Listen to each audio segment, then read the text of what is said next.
So what's the big deal about broken window seals? Now, broken window seals are an inspection item that we come across all the time, almost actually daily, if not daily, then a few times a week.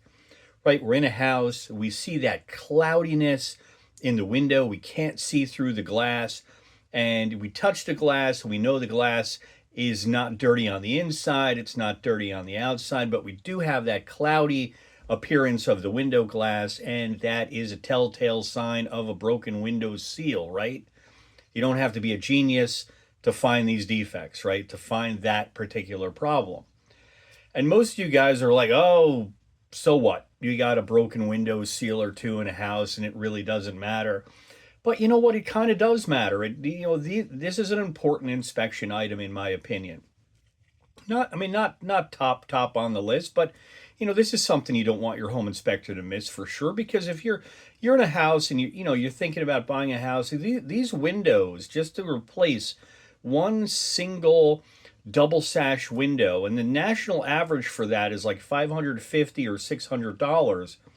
And you're thinking about buying a house that has 8, 10 of these windows that have broken seals, you're going to spend a pretty penny on replacement of these windows. And I understand that there's companies out there who can say that they'll replace the windows, but honestly, by the time you pay that company, you might as well just replace the window and get a fresh window. This way that it's going to be reliable.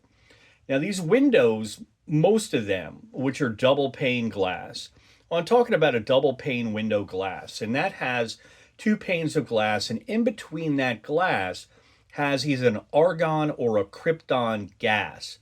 And what this gas does is it creates a thermal barrier in between the two panes of glass.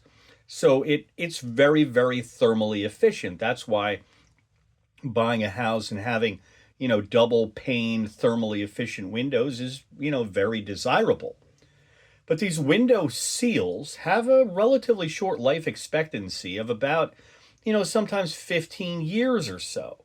And so that's what fails. And the mechanism of failure is the expansion and contraction of the window materials and the seals themselves.